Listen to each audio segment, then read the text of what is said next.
All right, welcome back to another episode of Realty Resilience. I'm your host, Dave Nations, with my co-host, Katherine. How's it going today? Good. How about you?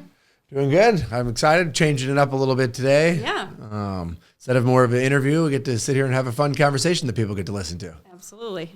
So we want to jump in and start diving into our topic. Yeah, absolutely. So one of the things that has come up and something that we've kind of explored over our time in building a team is in getting clarity around those bigger things. It's easy in real estate. Things are moving fast, and a lot of times it's hard to slow down enough to think about the bigger picture things. Like, why am I doing this? What is this all for? And something that we come across all the time with agents of figuring out why they got into this or reconnecting with maybe why they got into the business.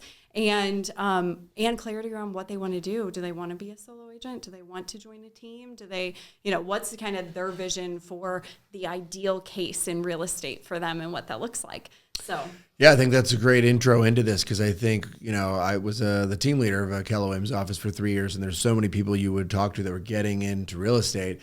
And, oh, cool, what made you excited about getting into real estate? I love HGTV. Oh, I love looking at houses. That kind of thing. And I think that's the initial thought as to why, but I don't think there's any other deeper thought into what I'm going to do next. Like, okay, I just love looking at houses. But as you then quickly realize, there is a ton that goes into just selling a house, right? Yeah, I think people see the showing homes and like, oh, I love looking at houses. I'm great at connecting with people, but they don't think about it as by getting my license, I actually started a business. I started a small business. And that's a different mindset than just, oh yeah, I like touring homes and I've learned the contract, but there's so much more to it that just kind of naturally comes out. I think as people, once they get their pipeline rolling and start moving in the industry, then it's like, oh, okay, shoot, what do I want out of this? It's grown bigger than they initially thought, or just, never really took the time, like you're saying, to think about what that looks like long-term for them in the business.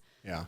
So if you're an agent that's listening, that's out there, and you have a real estate business and you're not really sure, like, hey, you want to build a team, you want to keep doing more on your own, you want to join a team, you don't really know. Maybe you want to get out altogether. You're just unclear, but you've been doing this for a while and you've been grinding and it's great. You make a lot of money, but it's a roller coaster ride. And you're just, I feel like there's so many people, especially right now as the market is shifting, that are just sort of questioning everything. And there's things that are also happening with tech and with rule changes and industry, all that stuff. So I feel like you layer that in, shifting market, things are getting a little slower, things get a little more challenging. You start questioning it all, right? Absolutely. So I think really for us today, we want to be diving in and focusing on, how do you kind of figure out what's next? What's the purpose? Why am I doing this? And build something that when you look back at it, you're like, this is exactly what I wanted. You don't look back going, how did I get here? What is this? And how do I get out of it? Mm-hmm. Because I think sometimes we do that. And it's just like things happen organically. Mm-hmm. And you're like, I just ended up with these 5 people and it's fine, but this isn't really what I want. But now you don't know how to get out. So, in your mind, if I'm an agent and I'm in that position, where do I start? What would this look like?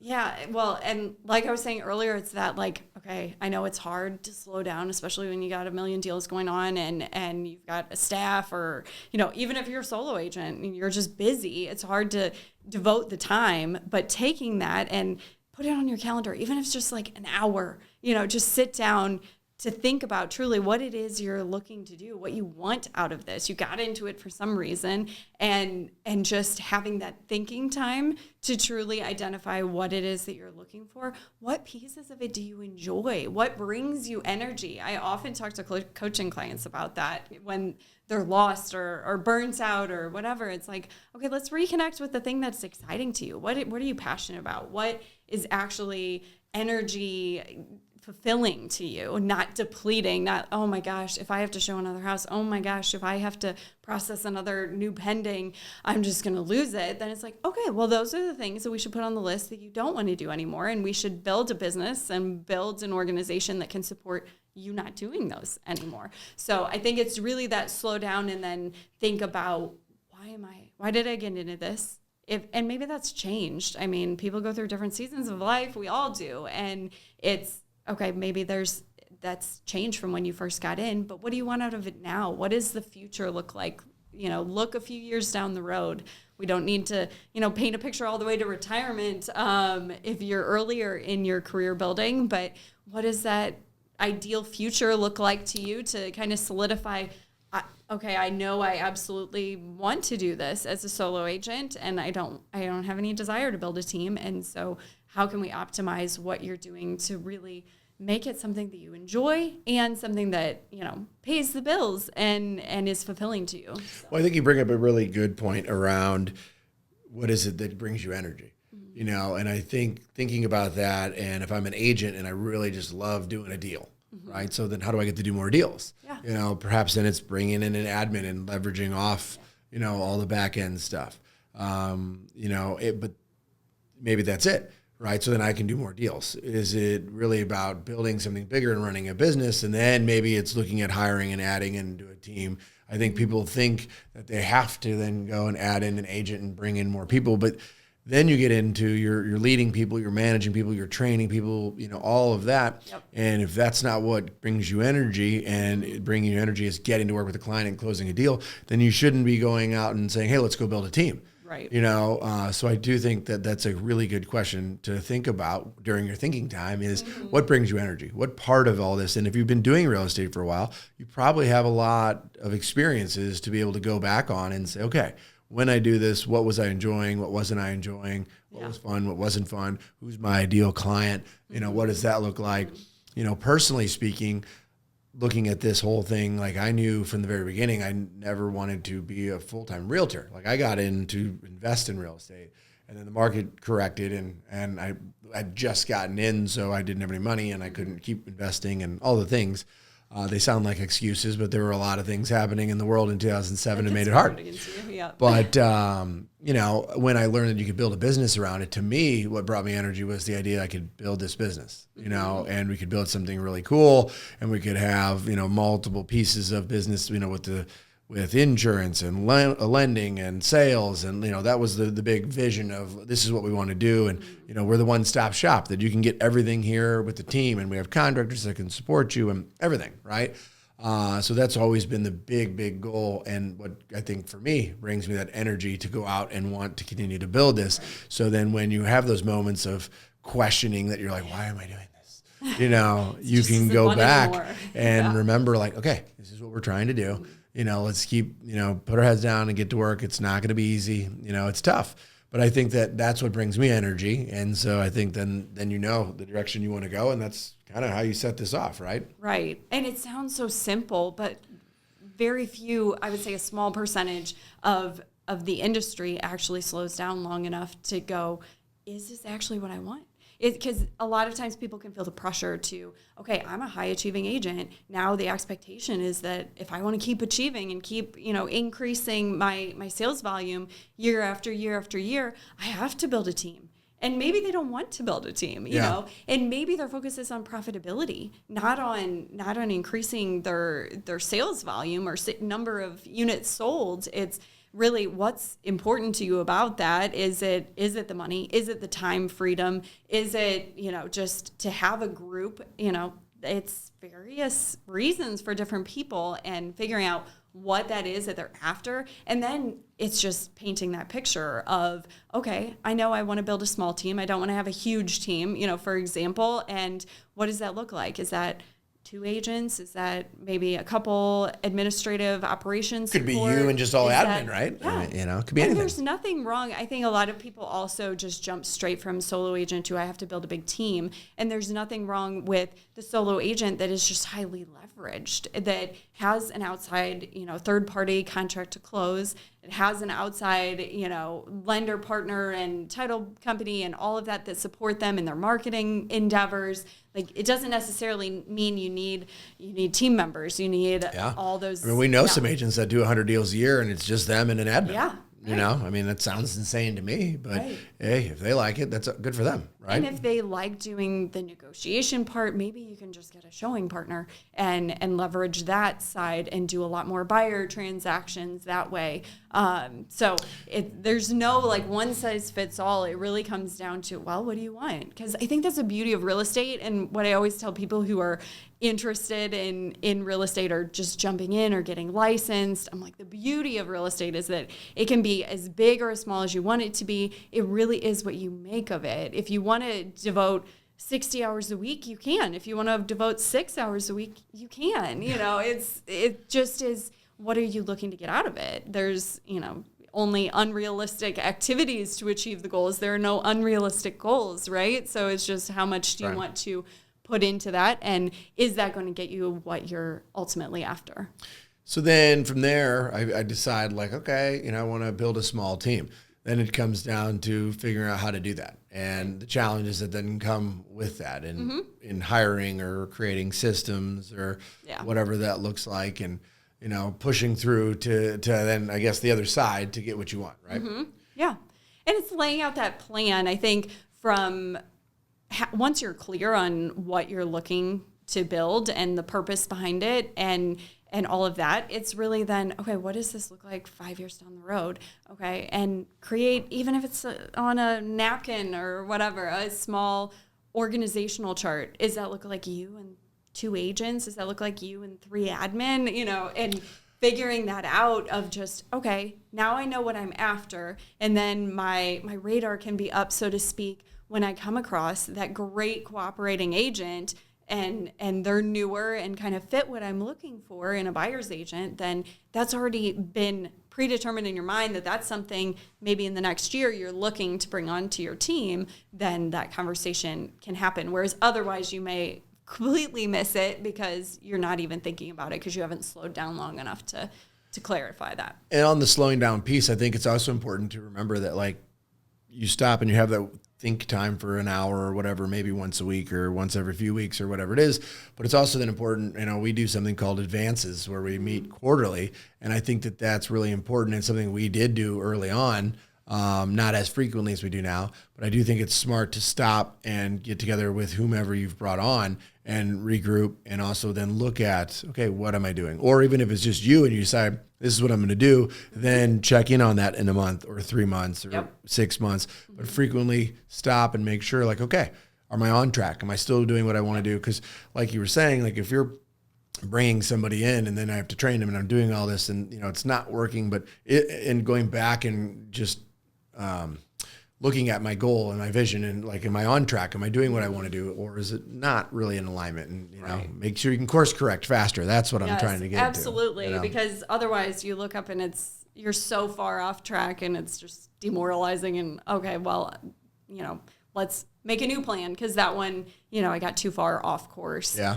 But I've always liked that analogy, the airplane analogy, right? Yes. Where they talk about like if you're flying and you don't pay attention and, they have to course correct like 1,000 times on the flight. And if you don't, you could end up from New York all of a sudden down into Dallas and you're actually trying to go to LA and then all of a sudden you're going back up, and so you're completely off course and it just takes that much longer. Yeah. So the more you look at your business, the quicker rather you course correct, then the faster you can get to where you're going. Right. And I think that's something early on. Again, like, I remember when we did like the first goal setting meeting and we had the whiteboard and all the stuff and we came up with the whole plan. And then I think we folded it up and put it away. Yeah, and then filed that away. In a year later, we pulled it back out to be like, how we do? And it was like, man, I forgot about all this stuff. Wow, yeah. Like, man, we didn't hit half of it. Well, it's because we never looked at it, right?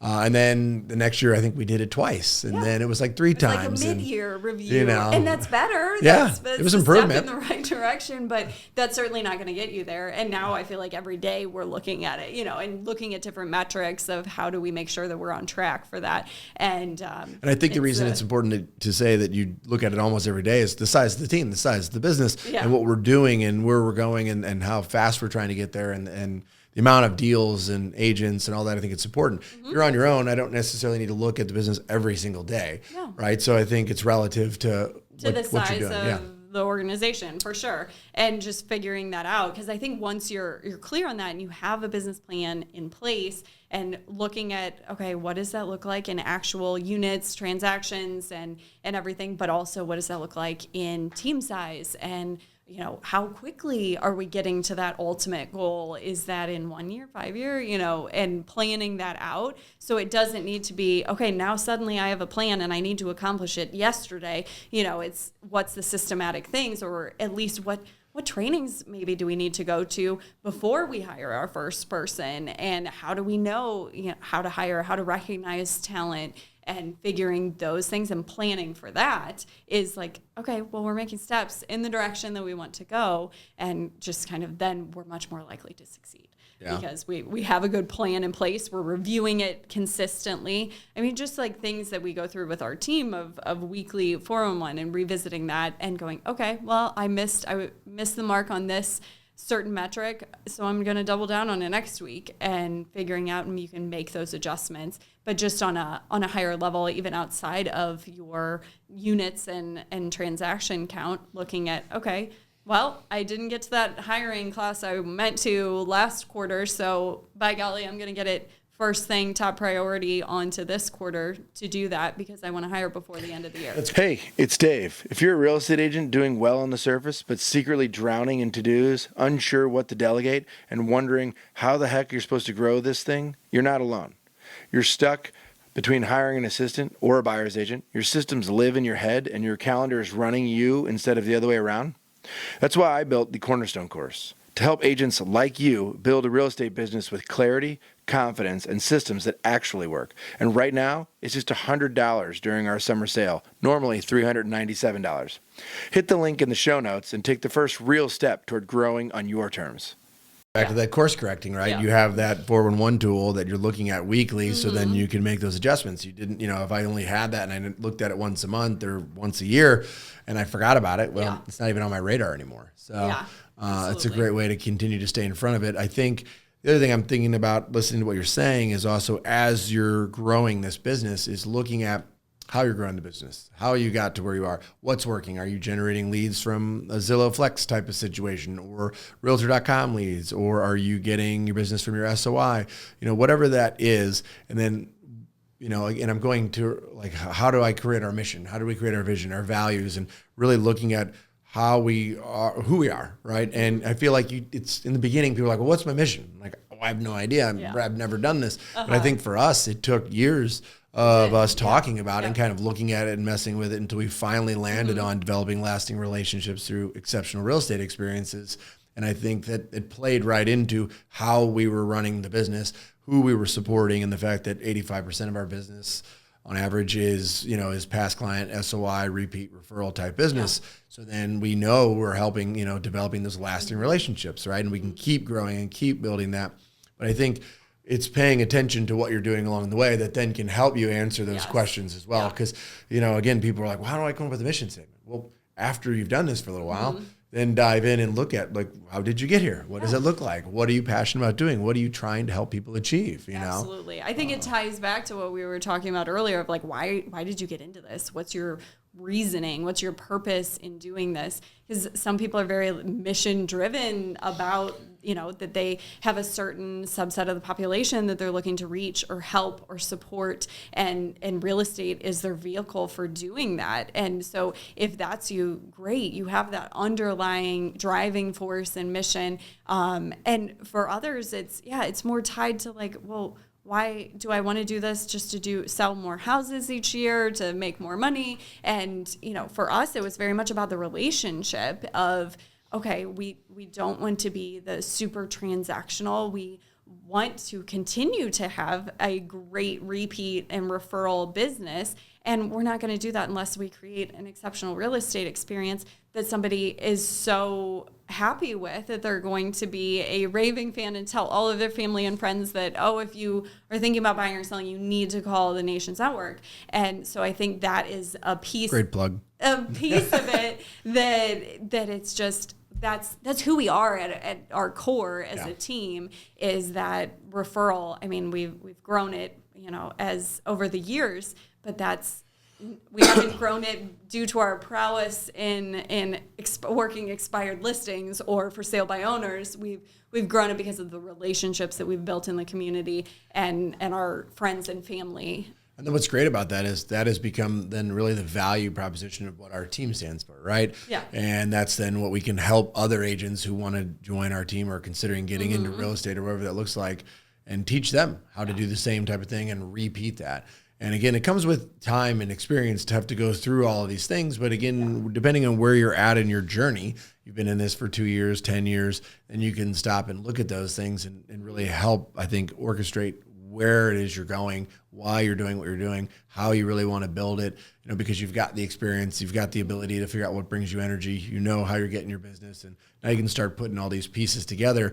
And I, like you said, I just don't think people stop and slow down and really do that, and they just grind and just go and hustle. And I feel like and they look up one day and they're like, how did I get here? Totally. What is this? Or they're 75 and they're still having to sell because they just didn't really lay out a plan, right? It is important to get into this and do deals and learn how this business works and get after it for a while. But I think once you do and you're in it for a bit, it is really important to stop and slow down and figure out, okay, right. now where am I going with this thing? And there, you said like the iterations, of it wasn't, okay, we came up with that mission statement 12 years ago and then we've stuck with it ever since.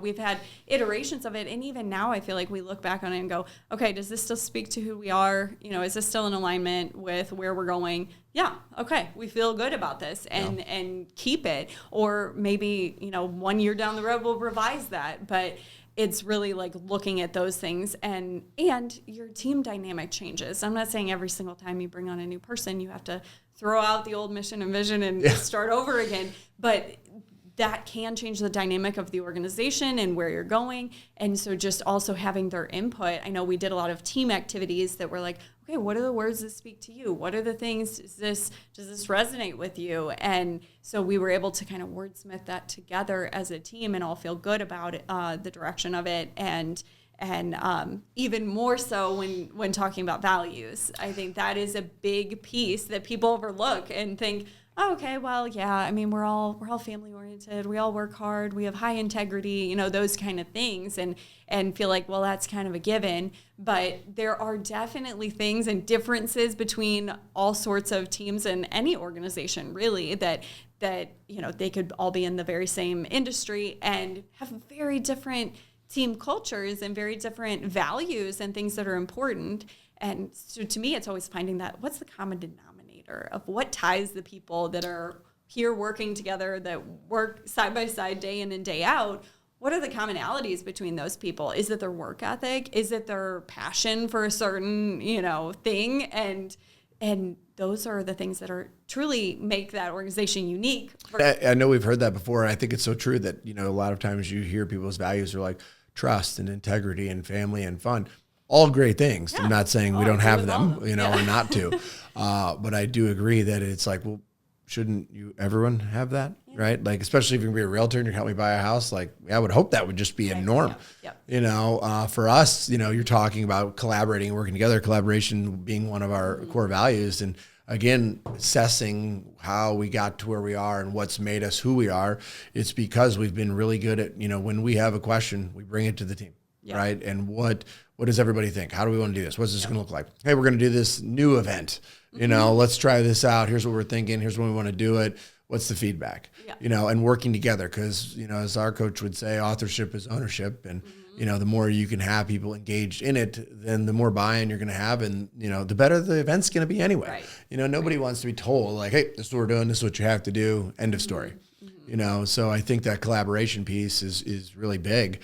And that's huge for who our team is and how we run it. And it doesn't have to be the same for somebody else, right. But I agree. And I think that collaboration, again, isn't just like a generic trust, family, fun kind of core value. And it's something that really defines us and what allows us to continue to build the business as we're continuing to do it. Now, as it gets bigger, collaborating on everything can be a challenge. It can slow you down. For sure. Slow you down is a great point. I'm just thinking, just trying to come up with a solution, but I guess it's really the same thing. It slows you down. So, So it's being aware of those things too, and how you're evolving. Again, to your point, some things may change along the way. So what would you recommend if somebody has a team already and they're looking, maybe they have a mission statement, maybe even a vision, but they are looking to really get clarity around their core values as a team? How would you, as their coach, recommend that they even embark on that process?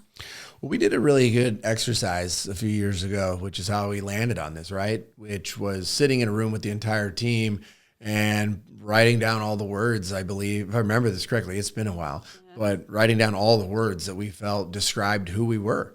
And then went through them, and I think people picked ones that then resonated with them, and then we looked at the ones that sort of matched, and then from there narrowed it down to what I refer to as GCASHM, which how I remember this, which is gritty, collaborative, always improving, solution-based mindset, a humble and mindset of abundance. And I think that's exactly who we are. And I still think about that all the time, and I don't think we've changed from that. But I think that the group as a whole was able to come up with that, which is why I think it makes sense. And still looking at it, wasn't like you and I came up with it and then people were like, it didn't make any sense. So I think, again, going back to that collaboration, it really helped us establish who we are. And I think that if I have a team, I'd go sit down in a room, especially if I'm doing your quarterly business planning session. It's a great time to sit down and say, okay, if you had to describe us, what would you say? What type of team are we? We're scrappy, we're gritty, we're hardworking, we show up every day, we're Navy SEALs, we're, whatever terms you want to come up with, and let's write them all down, get it all out there, and then let's start kind of diving in and figuring out, okay, who agrees on what here? And I think that really then molds us, and it brings the team closer together, because then you're all kind of working together and figuring this out, and you walk out with like, wow, this is pretty neat. This is who we are. And what's really cool about that then is you can really try to figure out, and I know we've done this, we're come up with questions around our core values to then be able to go out and ask candidates that we're potentially considering for our team and trying to determine, do they fit these core values? Well, I was going to ask you that too. Okay, if I'm out there listening and I'm wondering, oh gosh, this seems kind of airy-fairy, I'm not really sold on this. Why do I even need values? I know who I am. I know who the people that I want to work with are. Why do I need to define that? What would you say? I think the values are important for your clients, and they're important for people who are coming on your team. If I'm going to come join your team, I want to know what you guys are all about. I want to know what you stand for. I want to know what you're passionate about, what's important to you. I want to know the type of company I'm going to go work at. And I think that again, for us, describes our team, our organization really well with the type of people that we are. We are incredibly humble. I wish we bragged about ourselves better. I mean, we were recently ranked, number 5 in the state of Missouri, and no one has ever said a peep about it. I'm going to say it on here though. But that's because we're incredibly humble and just and we just put our heads down and go to work.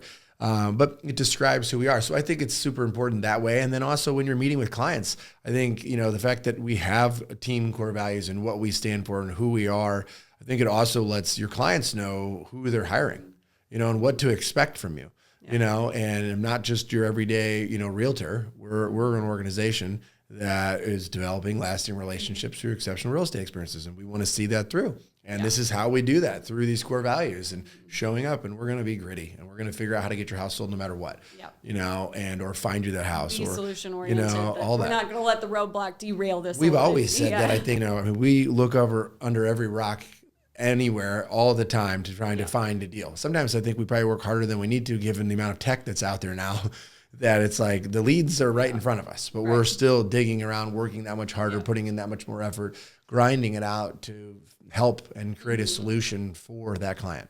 And that's who we are. And I think that again describes us to the public facing and to the agents. And so to me, that I think the core values are just as important, if not more these days, than the mission statement. Right. I really think it defines us. Well, and I think as a leadership team, that the clarity we have around our core values has been instrumental whenever we're having issues with team members. And there's, not only that side, but also the hiring side. And okay, we've met with somebody a few times. How do they fit against our core values? How do they stack up? Like, okay, I'm seeing some of it, not all of it, or I have concern about this one area. Like, are they really open-minded enough? Are they coachable enough to fit in our world? Because we're very learning-based. And so just looking at those kind of things, and then, to the opposite end of the spectrum, if you're looking at, okay, are we truly still a right fit for this team member?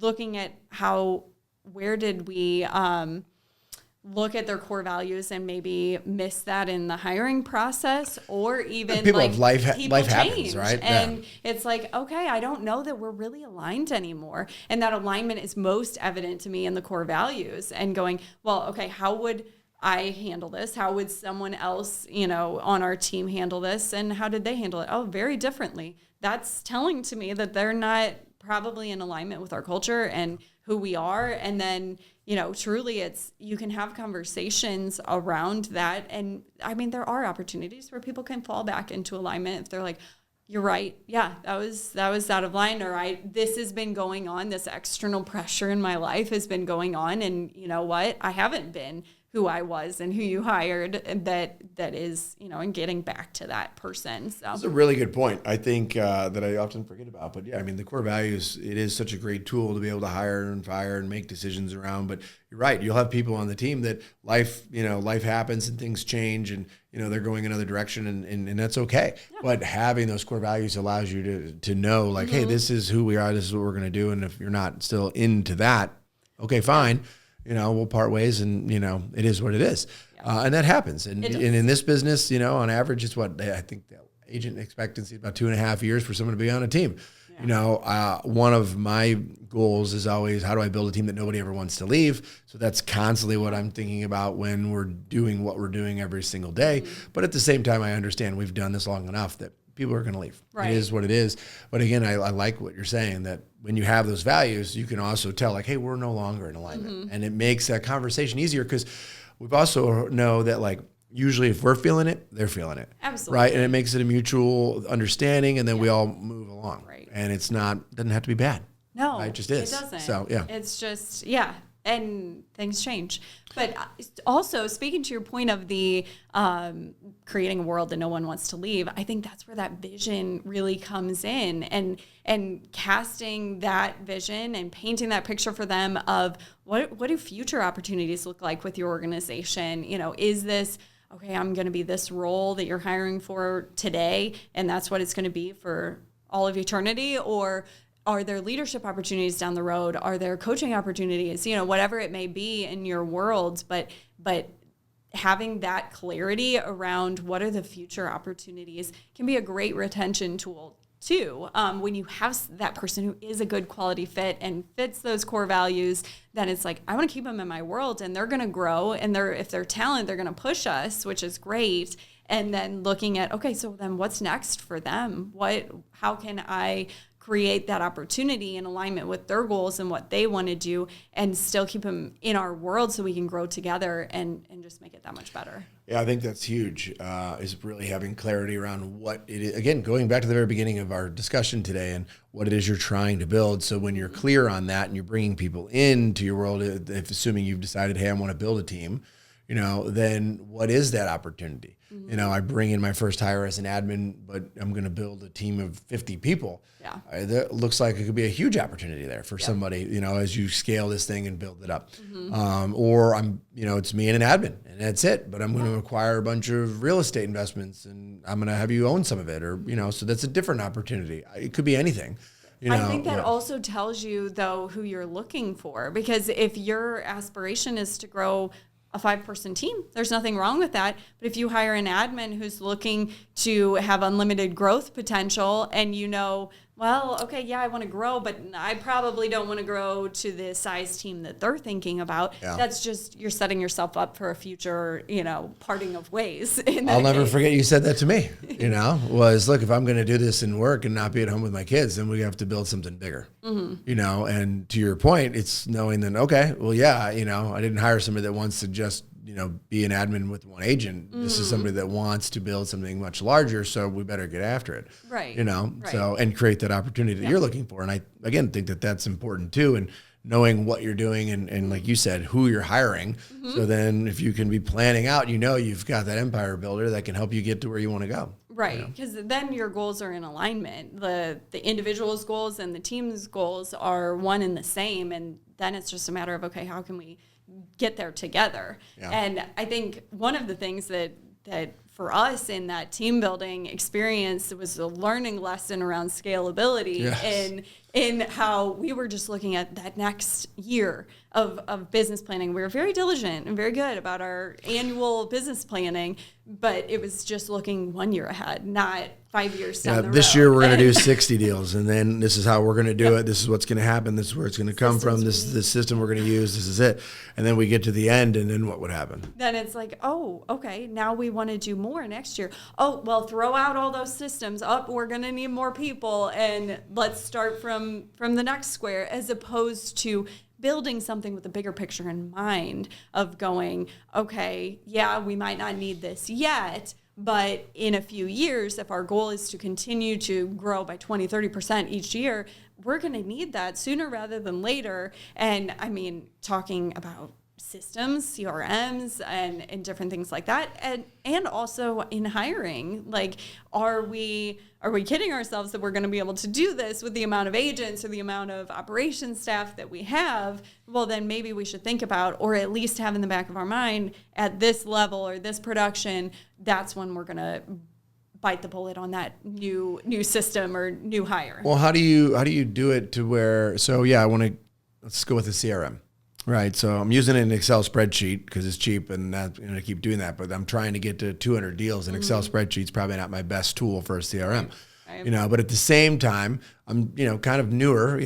I don't want to spend a ton of money on something. So how do I avoid buying like the Cadillac or the CRMs when I really don't need that yet, but I want to be far enough out, right? It's also looking at that, and I mean, we were very budget conscious and used the broker provided tools and technology for a long time, and that served us very well in, okay, maybe this is something that, okay, it doesn't have all the bells and whistles of some fancy new one, but it has everything I need in order to conduct my business and to get more organized. And then it's like, okay, well, at this production, then maybe we're going to look at that Cadillac of CRMs. Well, I think it really, from what I'm hearing, what you're saying is really working with what you have and using it. I feel like, at least for us in our experience, was we used it up until like, this just doesn't work anymore.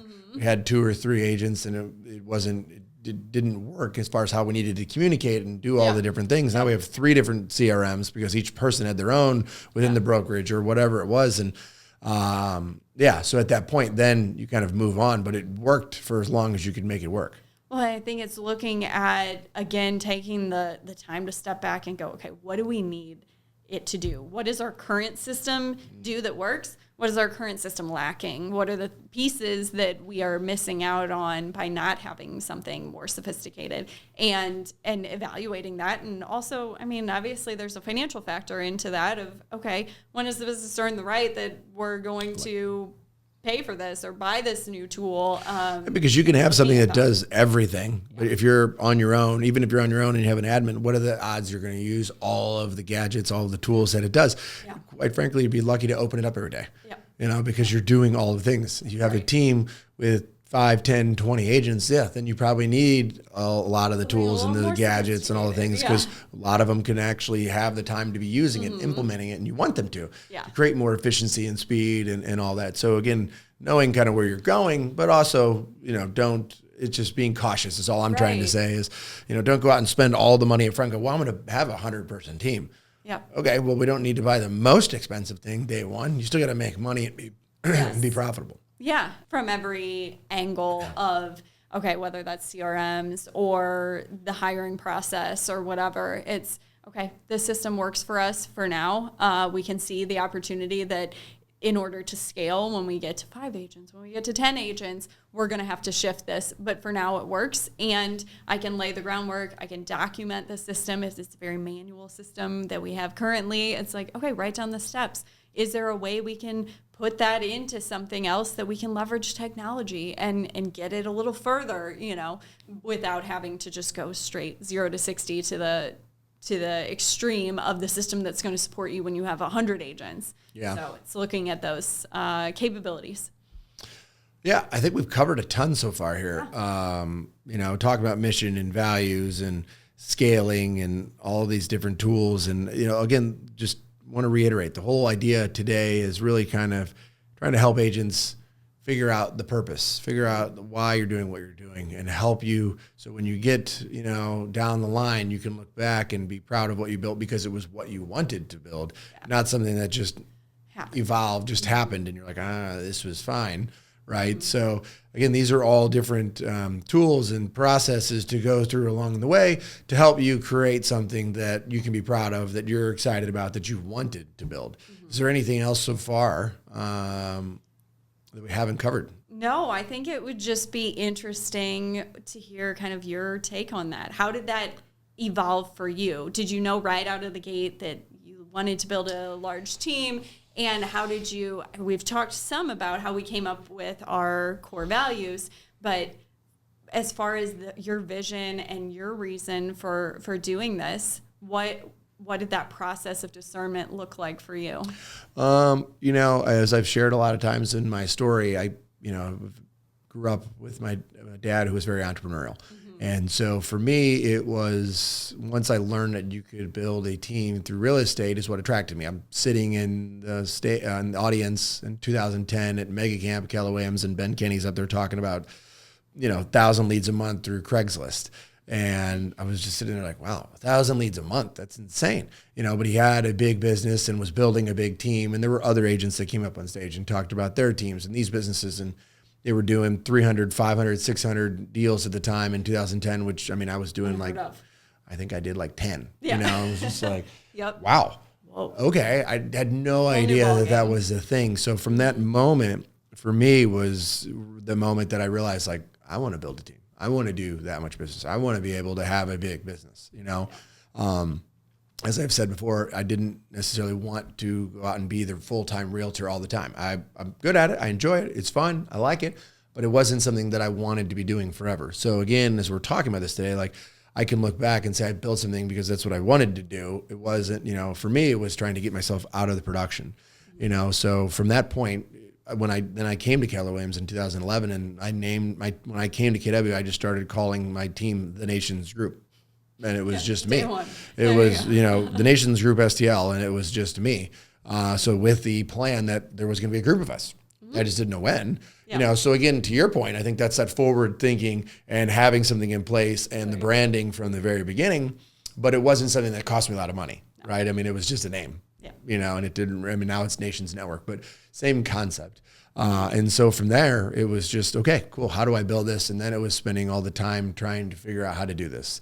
And there's been all kinds of things along the way that, fun, challenges, all the things. But it has been since 2011 for me that it was like, okay, cool. I want to build this team. I want to grow into a business to where I can be out of the production. And I know there are other team leaders who are proud that they're in production. And I think both ways work. For me, absolutely. And what I wanted was to be able to not have to sell every single day and be able to run a team and be able to do it through others. And that's really what I get excited about. And I feel like for me, it's very similar to buying and flipping houses. When you buy a house and you find something and you can go in and fix it up and resell it and somebody's excited about it and you've done really well with it. I think it's similar to being able to bring somebody into our world as a brand new agent who's never done this before and train them and teach them and coach them up. Yeah. And then boom, they have a crazy good business, like the agents that have been on our team or, so I feel like it's very much the same kind of thing. So I got into this in 2004 to flip houses,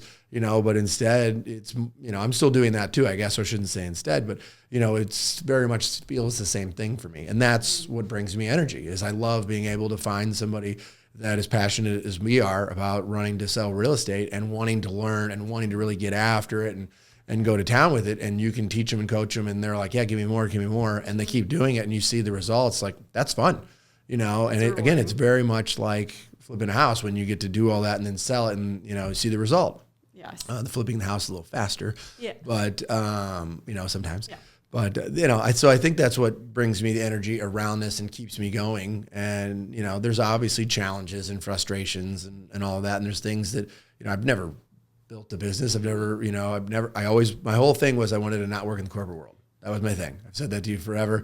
And it was just like, how do I do this to stay out of that? Yeah. And actually, my wife, Sarah, yesterday made the comment about working 80 hours a week so I could avoid working 40 hours a week for the man. And I'm like, yep, still true, still trying to avoid it, but that's it. Like that's what gets me excited, and I think the whole point of today's podcast is understanding that for yourself. So that way you know what you're doing, and you know why you're getting out of bed, you know why you're going out and building this business, whether it's solo, small team, large team, doesn't matter. But what is it that gives you energy, as you said, and get you going? Yeah. And so that way you can keep running and keep going, and you're not just like, this is so dumb. So how'd you do from that initial plan of, when you put pen to paper going, okay, I'm going to build a team. I want to maybe have some other businesses and... Yeah, we've done a little of everything, I would say, right? We've got a really successful renovations business with my brother. We've got 6 full-time employees there, buying and flipping 15 to 20 houses a year. And in our rehabs, we're doing, minimum $100,000 typically projects, 100 to 150 to 200. I mean, they're bigger scopes. Yeah. We're knocking out walls, adding in bedrooms, bathrooms, doing all the things. And it's been a lot of fun. And then we've been able to build the rental portfolio over there with about 94 doors. And we've got somebody that manages them all and does the leasing for them. And so that was part of my original vision, was to have the rehab business and property management. And it's all of our own. I don't want to manage other people's stuff, but all in-house. And so we've been able to achieve that. The team, has been great, as slyly mentioned earlier, we were number 5 in the state of Missouri for large teams, last year, and which is an improvement. The year before we were number 7. So we've continued to grow. I know we've been one of the top KW teams in our region and in St. Louis. And it wasn't a goal necessarily to be the number 1 team. It was just a goal to build a team that was successful and that could get out of production, which I've also been able to do as well. And then, was the team leader for a few years in there. We did, started some other businesses in there, staging, insurance, some of them, they worked for a little while. We had them up. They didn't work. We can talk about that on a whole other episode if we wanted to. Yeah. But it was the goal has always been, again, to build a big business and have multiple streams of income. Mm-hmm. When I started in 2007 as a licensed agent, seeing all the agents struggle in this business and lose everything and, not make any money because the market shift. One of my goals was I want to have more than just being a realtor. Insulate yourself. Exactly. Yeah. So that's why I had the renovations business. That's why I wanted to have the rental properties. That's why, the idea of starting a staging company or starting insurance or maybe starting mortgage or coaching, right? All of those things was, if the market shifted again and real estate kind of dropped out, or slowed down, we still had other things going on. So we were good, and that's exactly was the goal again from doing that. And all those things have happened. And that's interesting perspective, just due to the time that you got into real estate, that was something that you were seeing and could then avoid by building the businesses to truly insulate yourself from the financial. I mean, it wasn't on purpose that way, but you're right. It was just looking around and seeing like, holy cow, these people are really struggling. And these people were doing 40, 50, 100 deals a year all the way down to nothing, or 10 or 20. And that's all they had, and had somebody been able to own a bunch of rental properties. Now, maybe things would have changed on that end. It could have been worse, right? Yeah. But maybe not. Maybe they have still income coming in because people were still paying the rent and, who knows? But that was really, the driving force behind the idea of we need multiple streams of income to make sure we're insulated. And that's what we're doing. So, overall, I'd say a lot of it has worked well. It wasn't super clear from day one, right? It's been a ton of conversations, a work in progress. And even today, I still think we sit down a lot and figure out, okay, where are we going? What's next? And we've made changes this year, and rolling into place. So, it's always an evolution, and, it's trying to continue to move to that next step. And really then having that clarity too helps you make decisions like that of where do I want this to go? If I'm good with the status quo of where I'm at business-wise, team-wise, maybe I'm not looking to make a change, but, for us, we were looking to grow, looking to add additional agents and looking to improve our value proposition to agents. So it was something that made sense. And without that clarity of, okay, what's the big picture? Why are we doing this? Where do we eventually want to end up? It makes those decisions impossible because you're just paralyzed. Well, it sounds good, but I don't know if I need that, And You're so right, because I think there are people that probably would have spent a year thinking about the decision that we made, in a couple of months, but we spent a lot of time, during that couple of months on calls and conversations and everything. Absolutely. But to your point, really, it was the clarity around what we have been trying to build and alignment. realizing that we can't do it the way we're currently doing it. We need to make a shift, right? And because of that clarity, we're able to make that decision and do what we did. Yes. And I think it was a great decision. So. Yeah, absolutely. Awesome. Yeah, so I think, this has been really a great episode today. Hopefully a lot of people got some good nuggets out of this today.